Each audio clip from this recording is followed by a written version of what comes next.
has taken over. Let's go.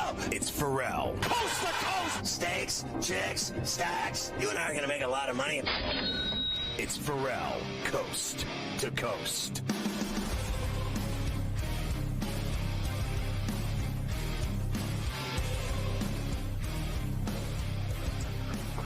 All right, Carver, hi. One last thing I wanted to say about the kid. I don't deny that his future is extremely wide open and bright.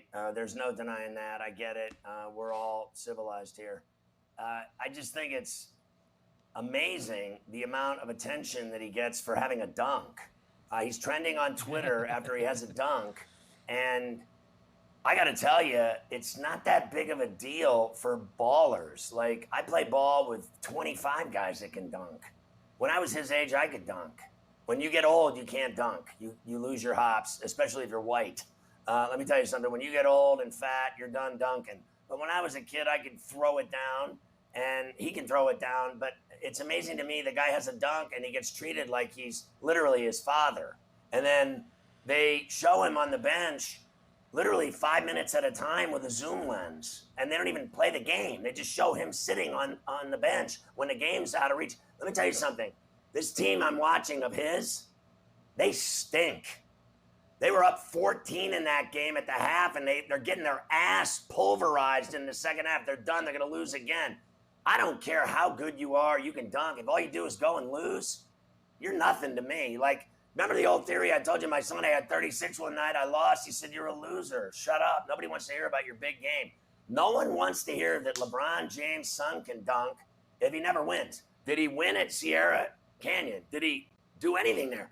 There were 3 other kids that went D1 before they even mentioned his name. They couldn't even get a scratch and sniff on him. Meanwhile, we got him just already going straight to the NBA and all this other nonsense. I have never seen anything more ridiculous in my life. Honestly. So I just wanted to look at, so the NBA draft in 2024 is when Bronny is first eligible. So right. He's a senior in high school this coming year, starting in September. So the 22-23 season is his last high school year. Then he would have his quote-unquote one and done year, which would be the 23-24, where he should, unless LeBron gets the rule changed, which I know he's been trying to do for the last couple years, that's where he should go to one of those schools, and he probably should go for more than 1 year. So there you go. I can't keep track of all the rules, Mike. I really can't. I know. There's a lot of I don't care enough. All I know is you're either ready or you aren't. You're either LeBron or big ticket. You have to be that dominant. I mean, I saw a kid, great, he can run and dunk, congratulations. He can also miss 9 layups in a game, right at the rim. I saw him miss 3 of them, didn't even touch the rim. He just throws it off the glass. And I gotta tell you, I know he's got talent, but you're not kidding me. Listen, I know sloppy when I see it, all right? I saw more missed baskets in this game by these kids. They're all 18 and under. I mean, it was trash. I watched the game. It was so sloppy and out of control. And then I hear the coach saying, there's so many things I like. We're just developing these kids, and there's so much they're learning being abroad and playing with their teammates. And I saw a kid shoot a layup, and it went over the glass. He missed it so bad. Over the glass. You might as well be smoking glass. I don't understand what I watched, but it wasn't good basketball. I don't care what anybody says. You watch that game and tell me that was good basketball, you need to shut your face.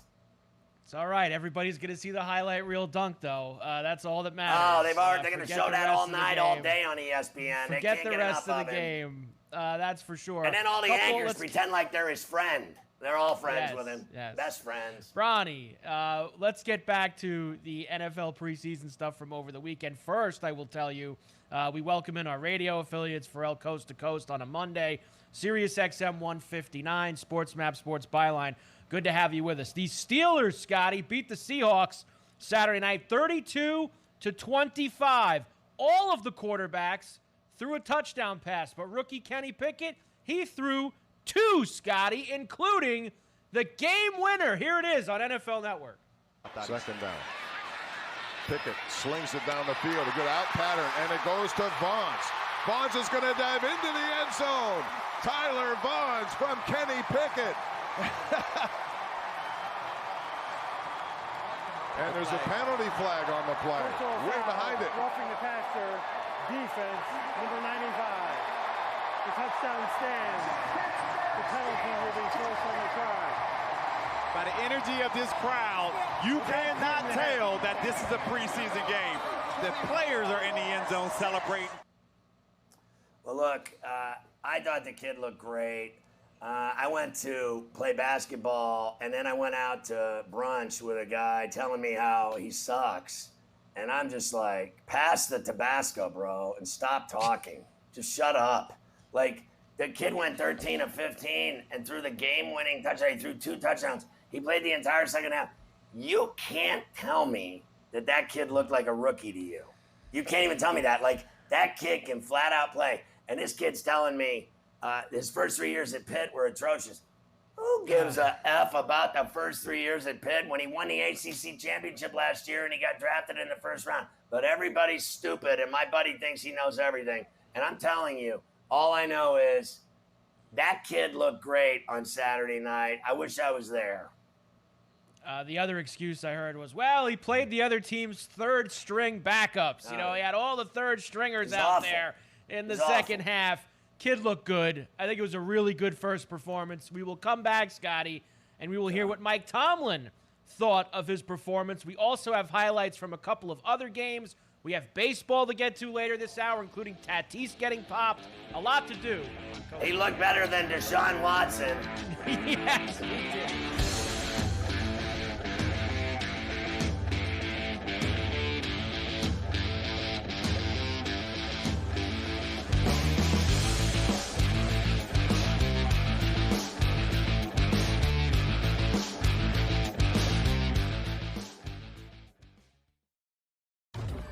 Fantasy Sports Today. You want to take Jamar Chase as your number 1 wide receiver overall?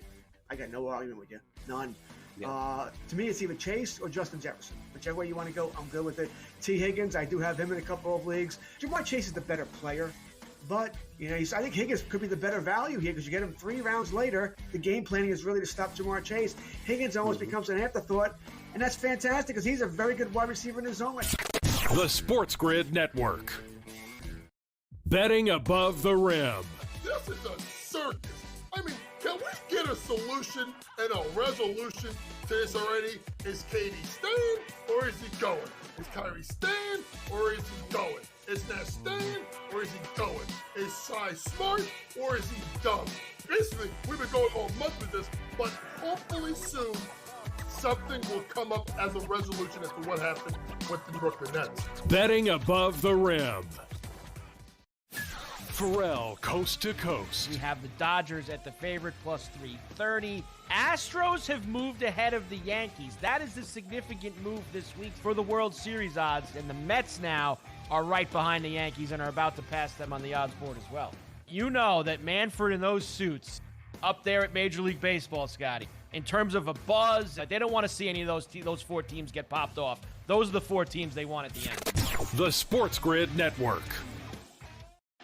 The early line. Watson is willing to accept an 8-game suspension plus a $5 million fine. Deshaun Watson and your camp, why didn't you say $10 million and no game suspension at this point?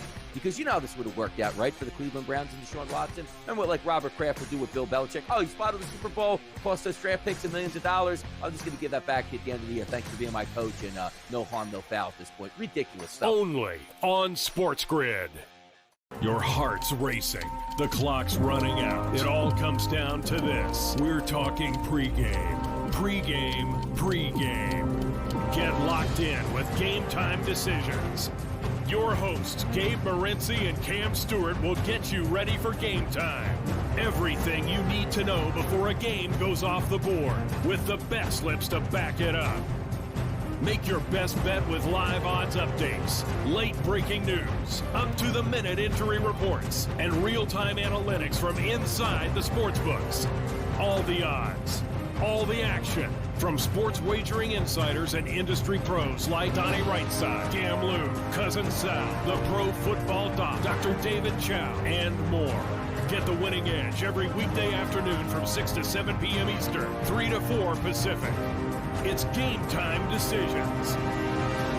Only on Sports Grid.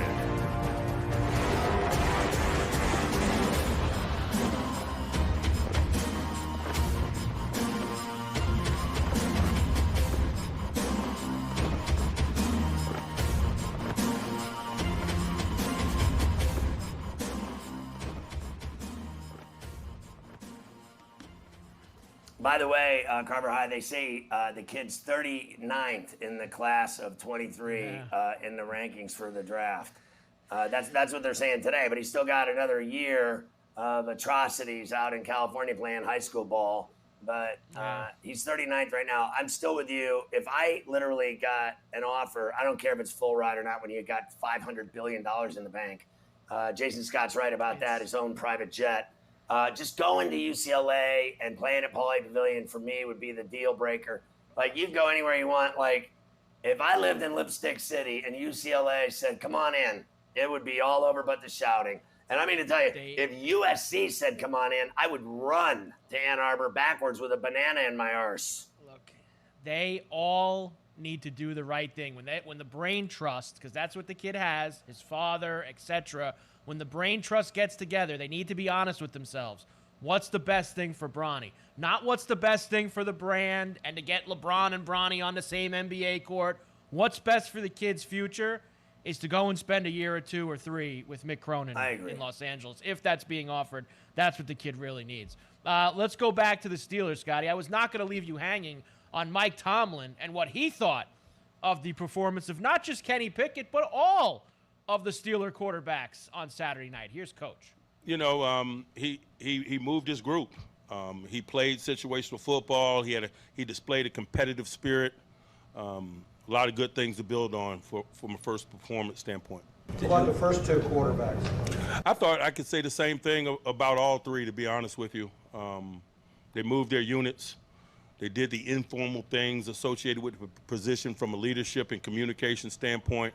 They were engaged. It was a good first time out for all like 3. Obviously, we'll comb through it tomorrow and evaluate it in that way. How long before he starts doing the schematics talk? Remember when he does that? With all 3 phases of the game schematically? Schematically. We love Coach. Good sound bites from Coach during training Remember when you first started with me at the Fan, and then they started talking about the coming off the edge? Yeah, they never called it that when Lawrence Taylor did it. Yeah, coming off the edge. That's what he's doing. So the big performance by Pickett on Saturday night, Scotty, people still believe that he is going to play and that he potentially will be the NFL Offensive Rookie of the Year. That's right. For the odds board for that, Scotty, he is still sitting near the top. There we go. Kenny is at the top of the board. With right behind him, you've got Hall down there. Olave's on there. Pickens has moved up too. Steeler wide receiver who looked very good on Saturday night as well. But Pickett at the top of the charts, 9-1. Well, you know, they're not going to start him. So if he comes in, hypothetically, let's say things don't go well and you're at a halfway point, week 8, week 9, you start playing him. I don't believe you can win Rookie of the Year starting halfway through. But I'm telling you one thing, that kid, Pickens, if they throw him the ball enough, he has looked phenomenally well over any kid I've seen yet that has been drafted. That kid out of Georgia can flat out play. The other kid, Austin, got hurt in the game on Saturday night. So they said Pickens and Austin were the 2 of the most exciting receivers going right now in the league, and Austin's already hurt. So I'd be more inclined to lean on Pickens as a bet. Let's go to the Chiefs now, Scotty. They lost to the Bears 19-14 on Saturday afternoon, but really all that matters is Patrick Mahomes played 1 series, and he looked like he was in mid-season form, Scotty. A touchdown on his only drive. In fact, no Tyreek Hill, no problem. He had 6 different receivers on that 1 drive that he played. Here it is, NFL Network, the touchdown. Absolutely. Mahomes off the fake, dumps it down, and it's a walk-in for the tight end Blake Bell. A touchdown for Kansas City, the Belldozer. Look, Belldozer! This guy, do we have to Belldozer! Do we have to waste time talking about how good this guy is? It doesn't matter who his receivers are. They are all going to the ATM machine. J.G. Wentworth, same-day cash. The Belldozer. Andy Reid says the Tyreek Hill trade gives the Chiefs a little juice to rejuvenate the offense. There you go. So they are excited, ready to go, mid-season form. And you know what, Scotty? I wouldn't even play him the next 2 weeks. Like, it's bubble wrap time. You got the one series from him in game one. Looked like it's the middle of the regular season. I wouldn't even let him step on the field the next 2 weeks if I was Andy Reid. That's just me. Everyone's going to, benefit from playing with him. I don't agree that getting rid of Tyreek Hill was a reason to juice the offense. I don't agree with that. I think that was a huge loss for them, and they're going to fill it, stopgap it, with all these kids and these other receivers. It will be different without Tyreek Hill. I can guarantee that, because there's no one on that Chiefs team that is remotely close to being as fast or as gifted or talented or run after catch as Tyreek Hill was. So I think Andy's just filling everyone's stocking with a lot of BS. The Panthers beat Washington 23-21. Both Darnold and Mayfield looked pretty good. Wentz was 10 of 13 for Washington. It was check down city, Scotty. All short stuff. They did not really let Wentz throw the ball very far. Probably a sign of things to come in Washington this year with that offense. The Bills beat the Colts 27-24. Did you see the 82-yarder from the punt god, the kid out of San Diego State? Matt Arezia, of course, hammered one, Scotty, 82 yards. You're going to get used to that when the Bills do punt this year. Well, I saw him kick in college. It's crazy what he can do with a football. So, I think the Bills, they got the best punter in the league. I mean, he's going to be the best punter in the NFL, bar none. I mean, the guy can kick 80 yards, and he does it all the time. Let me tell you something. The Steelers have this fat punter, and he is the absolute worst. He can kick 170 yards, one every 5 times. So the other 4 he shanks out of bounds, and then he'll drop a bomb 70, 75 yards. The fans love him because you got to love him. He's kind of short and fat, but I'm telling you, he's a mess. This kid, straight up athlete, can kick the ball 80 yards. Like I said, he's going to score chicks like nobody's business. The Colts also have announced that they will sit Jonathan Taylor the entire preseason. Matt Ryan did play on Saturday a little bit against the Bills. Reports were suspect on Ryan, but it is preseason. Who really cares? The 49ers, Scotty, beat the Packers. This was Friday night, 28-21. What did everybody get juiced up about in this one? Trey Lance got in the mix. How about a long touchdown to Danny Gray on NFL Network? The first series with the run by Sermon. Going to take a deep shot down the left sideline, wide open out there. Danny Gray makes the catch, stays in bounds. Trey Lance to the speedster, Danny Gray on 3rd down. Now we've seen enough. Well, there you go. Very exciting. Look, we all know it's his job, so it doesn't matter what he does. Like, here's the other thing. I saw Wentz, I saw Darnold. I thought Darnold played better than Mayfield, but, they talk about how Mayfield's got the job. I saw guys in the preseason this weekend throw 3 picks. I saw a quarterback throw 3 picks in the game. I don't want to hear how good some guy is that throws 3 picks in a preseason game. Here's a guy I'm not playing. No, we do not want to play him. Niners safety Jimmy Ward may be out through week 1, got a hamstring injury. Injuries always pile up during the preseason, Scotty. Texans beat the Saints. Dolphins beat the Bucs. Injuries for them. Cornerback Trill Williams, he tears his ACL. It's like, why do they play the game, Scotty? Just to get injured. That's what preseason games are all about, just to get hurt. It's a broken record.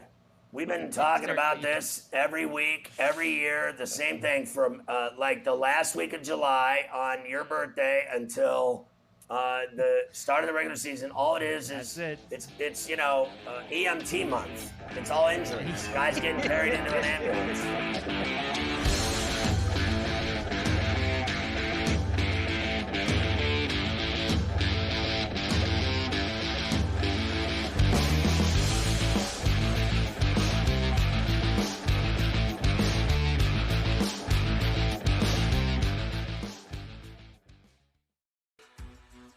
You might be the next daily fantasy millionaire.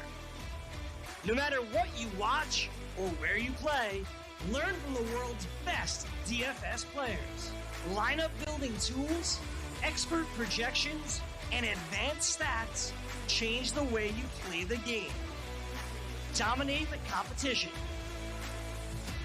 DailyRoto.com, the player's choice. Ferrall, coast to coast. The big thing, too, Scott, is I don't know what Desmond Ridder, when he's going to be on the field and when he's not. There are people already talking about if he sees the field and he doesn't really impress, if they're bad, do they go get another quarterback? Like literally go to the top of the draft and go get a quarterback. That's going to be the next topic of conversation around here because I do think 17 games is going to feel like 5 years. And at the end of the day, do they actually believe that they've got to go get the franchise-type quarterback instead of the stable answer down the road? The Sports Grid Network. The morning after. I look at Seattle, and I just look at the way that Tina Charles has been playing. Brianna Stewart most likely is going to be the MVP of the WNBA. They have so many pieces offensively. Tina Charles just changes that team dramatically. You can play her, Brianna Stewart, high-low. It allows the Storm to play chess while other teams play check. So that's where the value is. Don't sleep on the Washington Mystics, but I'm telling you, this is going to be fascinating. The Sports Grid Network. Betting above the rim. There's going to be motivation in Memphis for Ja Morant. And one of the things that we had with Steph Curry, again, with him being unanimous, 2 incredible years, but also a little guy. And people love to get behind little guys. And I think Ja Morant is hungry. So for me, I think Memphis is a team to watch in the Western Conference for certain. When I'm looking for a value play, a play where I can sneak up on somebody, Ja Morant's my guy. Betting above the rim.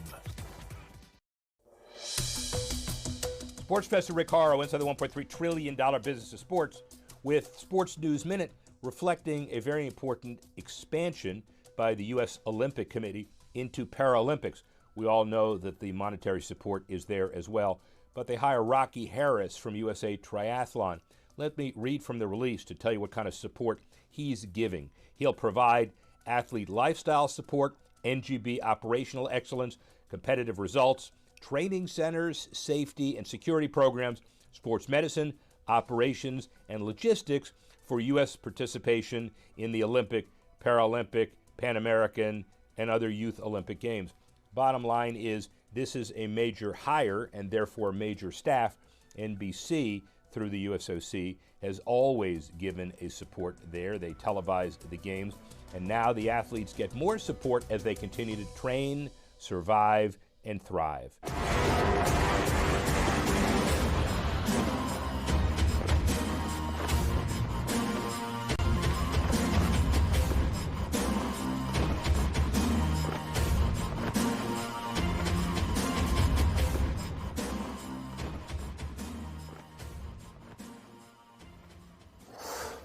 So Carver High, the thing was, I thought Trey Lance looked good, 4 or 5, whatever, through, for like an 18-yard average, through for like 90-plus yards and a TD. The thing that stood out to me wasn't him. It was how bad Jordan Love was. Now, people look at his 176 yards and think that he had some kind of game. He sure did. He's the guy that threw 3 picks. Your future's so bleak. If you ask me, in Green Bay after Aaron Rodgers, they should have just given Aaron Rodgers and not wasted all this time they did with all the shenanigans between the two of them, because I would have, backed the Brinks truck up to his house and given him whatever he wanted to play as long as he wanted, because this kid that has been psychologically destroyed by all of this. He's never played, right? He's behind Aaron Rodgers suffering, and he goes out and throws 3 picks in a preseason game. I don't care. He had 2 TDs. 3 picks in a preseason. How bad are you? Honestly. And people talk about this kid's going to be great in the future. My ass. Yeah. Well, I'll tell you what, I'm not going to be feeling sorry for them, Scotty. It's about time that maybe they had to deal with some poor quarterback play. They've only had, by the time Rodgers leaves, about 30 years straight of all-time legendary quarterbacks running the team in Green Bay. I mean, without a break either. They went for Brett Favre forever, no break, Aaron Rodgers forever. So I ain't going to be shedding a tear when the Packers fans have to actually watch some bad quarterback play up in Green Bay until they get it right. So, and I don't think he is that good. Like you said, 3 picks the other night, whatever. He's been sitting around for 3 years. He ain't Aaron Rodgers. It worked for Aaron Rodgers. I don't think it's going to work for this kid. It's a completely different ball game having Jordan Love be the quarterback for the Packers. Broncos beat the Cowboys Saturday night. Rams beat the Chargers. You watched the Raider-Viking game yesterday, 26-20. Was there anything significant in the Raider-Viking game, Scotty? I missed it. I saw that Stidham had another rushing touchdown for the Raiders. That much I did see. Yeah, I thought Stidham played well. I actually thought the Vikings ran the ball well. I didn't think Mon looked terrible. It was definitely a bad beat. You heard Jason Scott talking about the 5.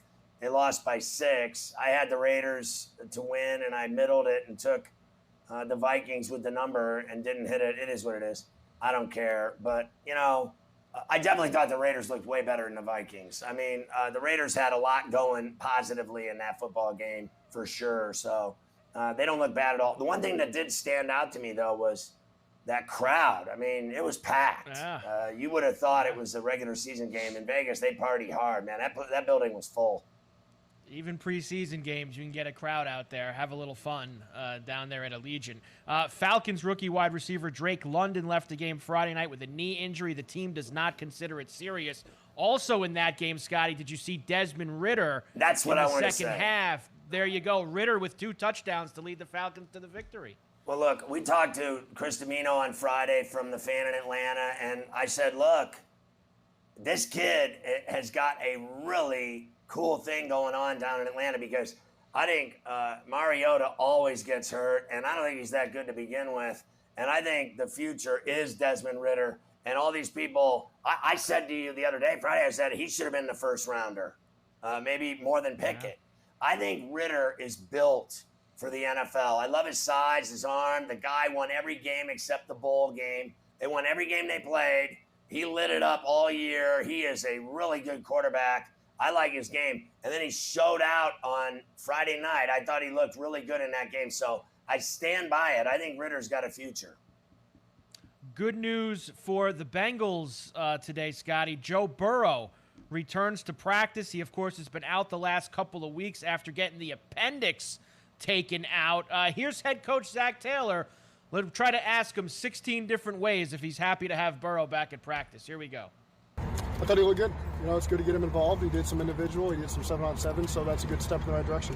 When do you anticipate him doing team stuff? What's up? Just taking it today right now. So it was a good start today. Is there anything in particular as he ramps things back up that you're looking for as kind of signs that he's progressing the way you want? Well, I know he's feeling better every single day. And so, again, we got a plan to start to ease him back into practice, and this was phase 1 of that. Conditioning, part of that, Zach, in terms of what you're looking for from him? I think he's done a pretty good job of that. That's something he's been doing the last week, has been running. And so I think he's does a great job taking care of himself. I think he's in pretty good shape. I know he's been in the building. He's been out here at practice watching, but to have him back in practice gear, practicing, you think it adds energy to the group? It does. It certainly does. When you get your starting quarterback back in the mix, someone that's as impactful as Joe does, it absolutely adds energy to the team. I know this isn't the right time for it, but I have to say it anyway. I don't know if you noticed this more than anything else, but I saw it. I don't know if you caught it, but I caught it because I look for these kinds of things. I'm a big fan of Rebecca Harrelson.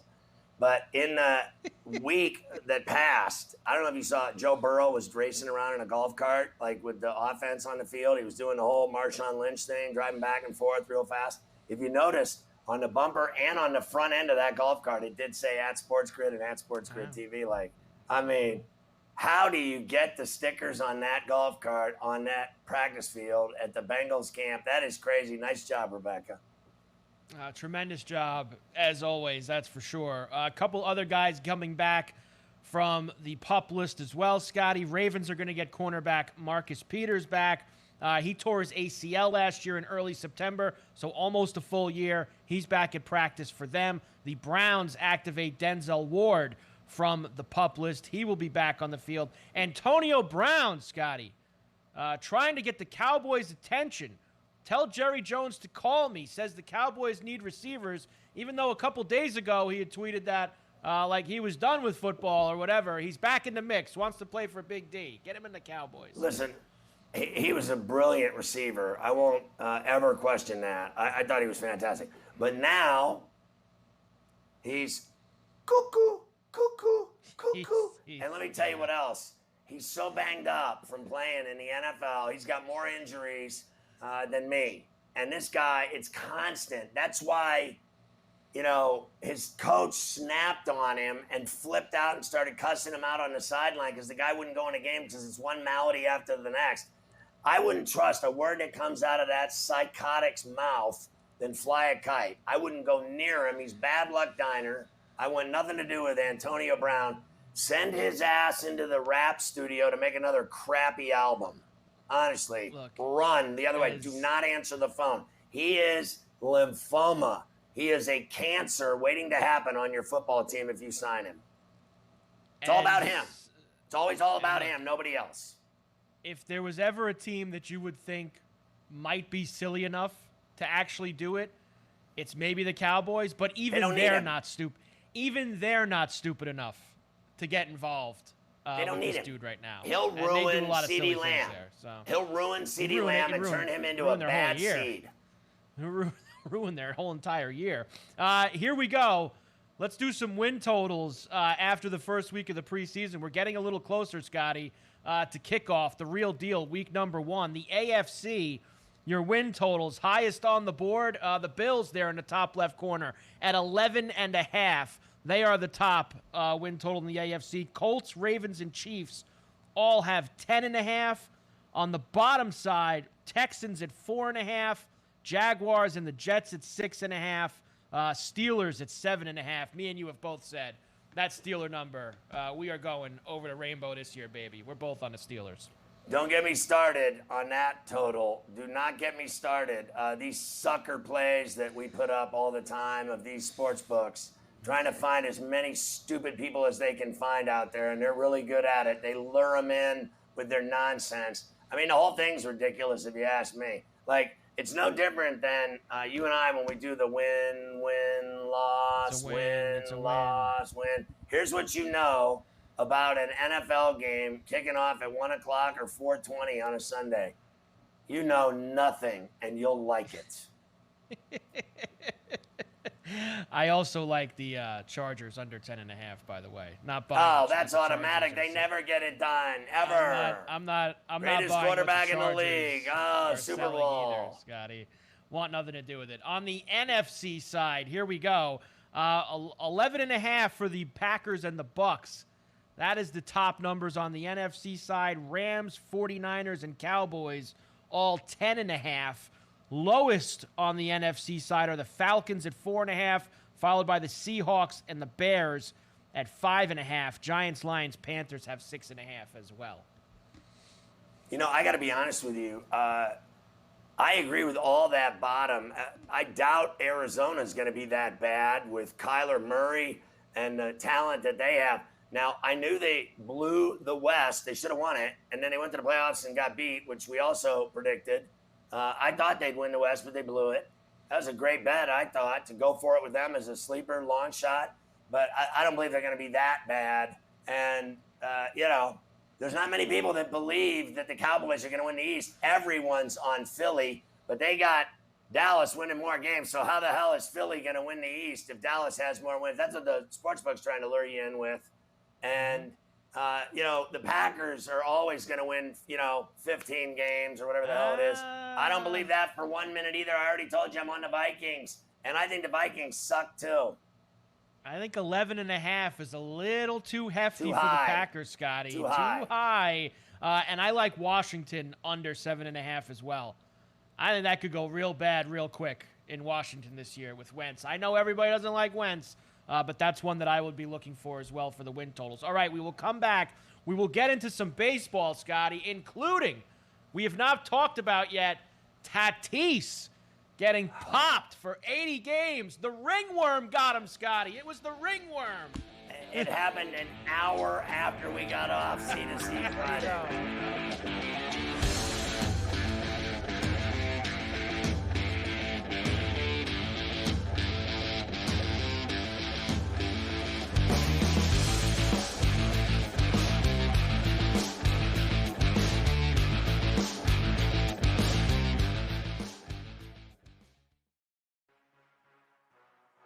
Sports Grid, your 24/7 sports wagering network. People are going to the betting window Betting and above betting the them now rim. before the trade takes place. How dare Diamond they bets. do what's fiscally responsible? See how it plays out. Buffalo's going all in right Football now. full circle. All their chips in the middle of the table. It's do or die for them. And Godwin being out, they've had a little bit of a shakeup. In-game live all access. You could take the points. You could take the money line. And we had to go to San Jose too. Maybe a small play on San Jose. I'm gonna go both underdogs here. I don't want to hear it anymore. Wow. In-game Phillies live. here, Prime over minus time. 128. You do have to lay up a little bit of wood here, Donnie, but I think against Patrick Corbin. But boy, you want to give me 8.5 points with a desperate team facing Get elimination. the winning edge. Only on Sports Grid, your 24/7 sports wagering network. The early line. St. Louis remains the favorite right now at minus 160 to Milwaukee's plus 120. And if we're taking a look at the daily 1 through 9 at the plate, it's not even close. Like, the better lineup by far is with the St. Louis Cardinals. So with them having a 1-game lead, I do agree that they should be the favorite. But it's also an interesting division when you try to break it down in the Central because there's no pressure coming from any teams behind. And even though the Phillies are 10 games back from the New York Mets. Only on Sports Grid. The morning after. How do you think the Big 12 Conference plays out this season? You have the front runners, Oklahoma and Texas. I think Oklahoma State will be there. A couple of teams you got to keep an eye out in terms of longer odds. Iowa State with Matt Campbell. There's not a lot of expectations there. And I'm buying into Joey McGuire. This defense held 8 of 13 opponents under 100 yards rushing last year, Ben. 6-2 in those games. Keep an eye out for Texas Tech. The Sports Grid Network. Betting above the rim. Provided that they have health, I do think James Harden's going to be motivated. I think Joel Embiid's going to be motivated because he's at that critical juncture in his career. I also think, especially with Lonzo Ball, the Chicago Bulls are a team to watch for sure. So very much looking forward to see what's going on in the East because give a little history lesson here. The West has been better than the East for like 30 years. Betting above the rim.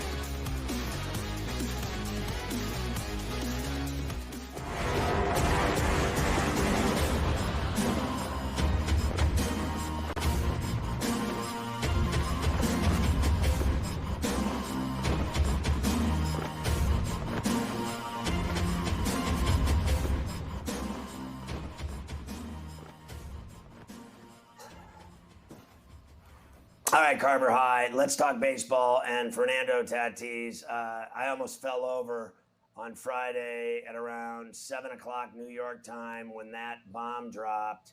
And I texted you immediately, and I just was devastated that it didn't happen when we were on the air because I would have just roasted his onions. I have to tell you, just so we're clear, that if we're going to treat everyone the same in this world, then he deserves to be treated the same way. A-Rod, McGuire, Sosa, and all of them, and Barry Bonds, Roger Clemens, Andy Pettit, everyone that has ever been abused by the media, talk shows, TV, radio, newspapers, tabloids, internet, blogs, Twitter, social media. I don't believe a word that comes out of his mouth. I believe all of his numbers are phony. He's a fake. He is a cheater. He is a user. He is a fraud. He is a steroid guy. All those numbers, those jacked home run totals, he hit a home run every day. People are like, he's the most amazing talent ever. Do you remember when you were doing it with me? Do you remember when he got that contract and I said, that kid does not deserve that contract any more than I do? I go, honest to Christ, how do you give that kid that kind of money? And he's never played 50 games in Major League Baseball. And they gave him Mike Trout type money, and he's never done a thing. And not only that, He has been injured for his entire career. He's played like no games at all. Let's do the math. Everything he's ever done with big, gigantic numbers, everyone on that team, let's just cut right through the BS. Everyone on that team now, all those players, the manager, Melvin, the AJ Preller, the owner, they all know he's a lying cheat. And they gave him almost $400 million. And he's an immature lying cheat. And he uses, and that's it. Ringworm my effing ass. What's next? Sciatica nerve, and he had to shoot needles. He's a cheater. He deserves the same amount of abuse that Alex Rodriguez got for years. Let's stop kissing this guy's ass nationally for this kid in San Diego, that everything he's done up until this point is all fraudulent or asterisk city. He cheats, that's it. Everyone in San Diego can kiss my ass. How's that taste? Yes, the PED, Scotty, that he was popped for was clostebol, which he claimed was in the medication that he was taking for ringworm. And as our own, as Dr. Zhivago tweeted, he's like, they don't put steroids in ringworm medication. Like it just doesn't. They don't put steroids in ringworm medication. So what's our favorite one? What's our favorite one? The Canelo eating the taco Canelo meat. with the meat, eating the taco meat down in Mexico. This is worse. Look, this is what it comes down to, okay? And these guys will never figure it out. Sometimes you just gotta face the music. All right? Let's try to just connect the dots here. He made a stupid mistake in the offseason with the motorcycle.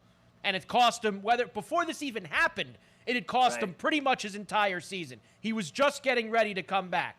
It's very possible that at the end of the offseason, trying to hide this and come back from it faster, he probably took something, thinking that it would accelerate the healing process. You're right. Why not just come out and say it? Like, coming and making these dopey excuses about ringworm. Well, I mean, all these guys that lie about it, you just look worse. Just admit you made a mistake, and people will feel sympathy for you. They'll go, all right, at least he admitted it. Like, guys that have done that in the past haven't gotten it as bad as the guys that still don't admit it. They just don't. You're right. And look, you know, if guys back in the day, they were doing PRP, prolotherapy, HGH, and they all got treated like axe murderers, right? So we all know that PRP is a healing agent and that plasma-rich platelet, it helps heal everything, injuries, inflammation, it'll regrow tissue, everything else. That's what they did to recover from injuries back then. And they got treated like axe murderers and rapists. This kid, the one thing that he should have said more than anything else, instead of his just absolute nonsense apology, was that I am so grateful that I'm getting $350 million no matter what, even though I'm a cheat. Then everyone would have been like, you know what, let's go drink tequila. This kid at least came right out with it. I cannot believe they're still going to give me $350 million. Robbie Cano got $280 million, whatever it was, and he absolutely cheated his entire career. That's all there is to it. You know it. When he stopped using and they drug tested him 5 days a week, the guy couldn't hit 100. This kid is a liar and a cheat. And let's just stop with all this ass kissing in San Diego, okay? Because it is embarrassing. You people talking about this kid anything other than he's a piece of shack is pathetic. He has destroyed his name and reputation because he took roids, PEDs, juice, blah, blah, blah, blah, blah, blah, whatever you want to call it. All I know is you're busted, you're a liar, you're a phony, you're a fraud, welcome to hell. He's going to get abused now, and he deserves it like every other guy that cheats. And what amazes me is that I cannot fathom that the Major League Baseball still pays these guys that get busted. Yeah. He deserves that $350 like my ass. They should be able to get out of that deal and redo a deal with him. He isn't worth a penny right now, and they're going to give him $350 million. That, to me, is criminal. If you get busted for doing PEDs in Major League Baseball, your contract should be voided, and that is all there is to it. You cannot tell me there is one pro baseball player that's been popped that deserves $280, $350 million. I'm done with it. I said this to you when I texted you Friday night, like, I'm stunned that after the A-Rod deal, which, as we know, was a massive, massive deal at the time. Right. We've seen bigger ones since. After what happened with him, you would have thought that going forward, all of these teams would have put clauses in these enormous $300, $400, $500 million mega contracts that, hey, listen, if you get popped for using steroids or something, like, we can get out of the deal. You know, I'm stunned that that's not the case in all these monster deals. Or if you sexually assault or rape or domestic violence or drugs, you're done. It's no different than moral clauses in anyone else's contracts. Right. Drugs, moral, criminal, felonies. You do any of it, your contract's voided. In any job in this country, there are those clauses in those contracts. But baseball contracts are stupidly guaranteed. And it is unbelievable. I cannot fathom that Deshaun Watson has a $230 million guaranteed, and he's not going to play football this year, and he's getting $40 million either way. You know what he's doing at home? He's going to hire 20 masseuses to come to his house and have sex with him while he watches games on Sunday. That's what he's going to do. Now, his teammates and the organization did not whatsoever support or back him up, and I don't blame them because really this is the second time this year that they screwed him. Friday night after the game, guys like Musgrove and Clevenger told it like it was. He's got to grow up. He has not helped us this year. This is a bad situation. And here's general manager A.J. Preller, Scotty, who, of course, gave him all of that money. He also needs to see a change in maturity from Tatís Jr. Yeah, I mean, I think that's, again, I think we'll start digging into, I think more like the shoulder and the wrist. We'll look a little bit more into that now because I think, we'll have some more time to have some conversations there. And yeah, I think what we need to get to is a point in time where we trust. I mean, I think that's, again, I think that's over the course of the last, 6 or 7 months, I think that's been something that we haven't really been able to have there. And I think from our standpoint, obviously he's a great talent. He's a guy that we have a lot of history with and do believe in. But these things only work when there's trust both ways. And I think that's going to be something that we're going to have plenty of conversation and time to talk to Fernando about. And that's something that, clearly if we're going to have a partnership and a real relationship, we've got to make sure that that's strong. Yeah, that's all fine and dandy after the fact with those big, brave comments by A.J. Preller, but you're the one that gave him the deal and that owner. So let me tell you something. You all have mud on your face. He fooled you. He fooled everyone. And I got to tell you, now, here's what's going to happen. Next year, when they go to spring training and this kid comes back, they're going to treat him like nothing happened because all these baseball players are phonies. So one day I hate your guts. The next day, it's all right, buddy. I forgive you. Welcome back. Just ball out and don't do anything stupid, and we got your back. That is ridiculous. You know where I come from, I'm just going to be honest with you. Once I do you, you're done. It's over. There's no, we're going to be friends again. If I don't like you, we're finished. It's over. So what I would do if I ran the team, I would trade him to the worst team in baseball and pay his salary and get rid of him. Get rid of him. He's a lying piece of shack. Get rid of him. And no one will do that. You know why? Because they will put winning over drugs every day of the week in Major League Baseball. Because the league's been run by drug addicts for 30, 40 years now. The league has been run by PEDs for 40 years. And that's just all there is to it. No one wants to admit it, but everyone cheats. And when they're not doing PEDs, then they bust them for sticky stuff. And when they don't do that, they get them for cork in their bats. They've been cheating in baseball since the Black Sox scandal and Shoeless Joe. Baseball and stealing signs, the Astros. All they do in baseball is cheat and play 4-hour games. And I love betting on it. Back on the field, the Padres did beat the Nationals 6-0 yesterday. They took 2 out of 3 over the weekend. The Nationals are calling up C.J. Abrams, who was one of the main pieces, Scotty, that they got in the Soto trade. He's in the lineup tonight, playing short for the Nats. Another bad weekend for the Yankees. Lost 2 out of 3 at Fenway to the Red Sox. 3-0 last night. Just a despicable offensive performance. Rafael Devers continues to hammer the Yanks. A 2-run shot on ESPN. Pitch. Gives Van a shot. He's going again. Devers hammers this one to right. Judge looks at it, and the bat's flipped. It's gone. Devers, 25th of the year, and the Red Sox tack on 2 more. A no doubt about it shot from Rafael Devers. And maybe that single in the second did get him going.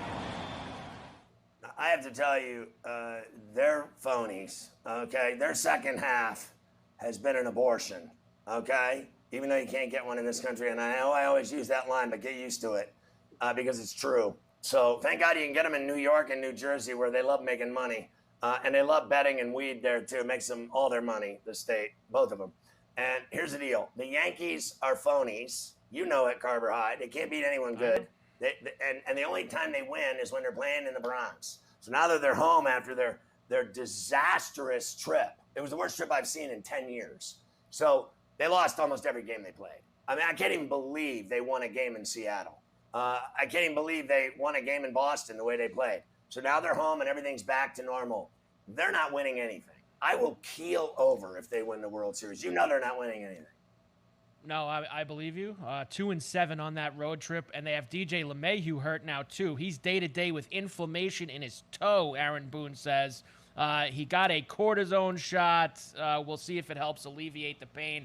They're dropping like flies too, although Stanton apparently is going to go on a rehab assignment this week. DJ needs some of that Tatís juice for ringworm. Get some of that, boss. That'll help you recover quickly.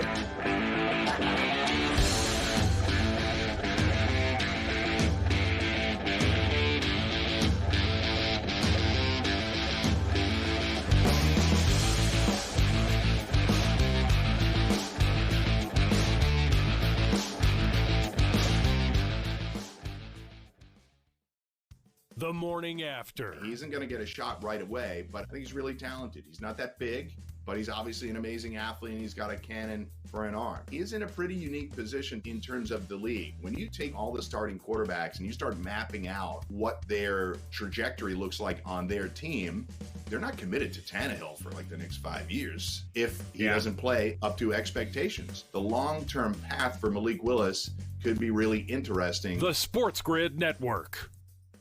Betting above the rim. This is a circus. I mean, can we get a solution and a resolution to this already? Is KD staying or is he going? Is Kyrie staying or is he going? Is Nash staying or is he going? Is Cy smart or is he dumb? Basically, we've been going all month with this, but hopefully soon something will come up as a resolution as to what happened with the Brooklyn Nets. Betting above the rim. Ferrall, coast to coast. We have the Dodgers at the favorite plus 330. Astros have moved ahead of the Yankees. That is a significant move this week for the World Series odds. And the Mets now are right behind the Yankees and are about to pass them on the odds board as well. You know that Manfred in those suits up there at Major League Baseball, Scotty, in terms of a buzz, they don't want to see any of those 4 teams get popped off. Those are the 4 teams they want at the end. The Sports Grid Network. You might be the next daily fantasy millionaire. No matter what you watch or where you play, learn from the world's best DFS players. Lineup building tools, expert projections, and advanced stats change the way you play the game. Dominate the competition. DailyRoto.com, the player's choice. Sports Grid, your 24/7 sports wagering network. They play less games. The early line. Take a look at the top 4 seeds here in the Big Ten. They're going to play less. Aaron Rodgers and the morning Russell after. Wilson. We saw movement in the marketplace like Fantasy Sports the Today. Cleveland Cavaliers are a little thin as well. Newswire. Minus 160 favorite on the money line today for Arizona. Ferrall, coast to CBG, coast. that's where they win cups. They win Stanley Cups over there. Give me the Game Penguins. time decisions. Kind of bizarre when you consider everybody is out for the Warriors. In-game live, all I like access. I like Vandy against Bama. I think Vandy can win the game, take it 4.5. In-game live, prime time. The PGA champion. In-game live, overtime. All done for the final bet. Get the winning edge. Only on Sports Grid.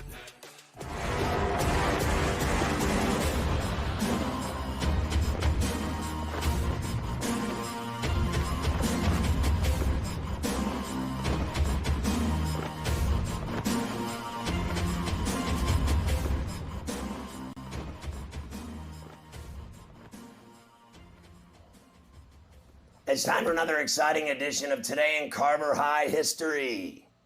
All right, let's go. 1955, Warren Spahn hits a homer off of Cardinal Mel Wright, giving him at least one homer in every NL stadium. 1960, Milwaukee Braves pitcher Lou Burdett no-hits the Phillies. 77, Yankee pitcher Mike Torres throws his 5th straight complete game. 1990, Terry Mulholland of the Phillies. Remember him, Scotty? He threw a no-hitter while only facing 27 batters. Only runner reached on a throwing error. 93, Paul Einziger wins his first major title, takes the PGA Championship in a playoff over Greg Norman, and he put me to sleep yesterday while I was watching the golf. 1993, Nolan Ryan gets his 324th and final victory. 1998, Clemens strikes out 15 for the Blue Jays, gets a no decision. 99, Tiger Woods wins his second major, won the PGA Championship. He beat Sergio. 2004, Vijay Singh won his second PGA Championship. 2005, Randy Wynn of the Giants hit for the cycle. Phil won the PGA in 2005. 2008, Americans Tatís and Shawn Johnson go gold-silver in the gymnastics at Beijing. Okay, 2010, Albert Pujols becomes the first player to hit 30 homers in his first 10 seasons. Martin Keimer in 2010 won his first major. And 2012, King Felix Hernandez, 23rd pitcher to throw a perfect game in the majors. Here we go. The Seattle Mariners, Felix Hernandez, the 2-2. Dave Sims. 34 years, 119 games. It's finally happened. A perfect game by a Seattle Mariner. It was done by the King, Felix Hernandez. The Soul Man. Wow, the Soul Man getting involved there on the Felix Hernandez perfect game call. There you go, Scotty. All the action today. A lot of golf today. PGA Championship. Einzinger's horrible on the golf, by the way. I can't listen to him calling that Willie. The Zinger loves Ferrall on the bench, but you're right about the molasses watching him call the golf.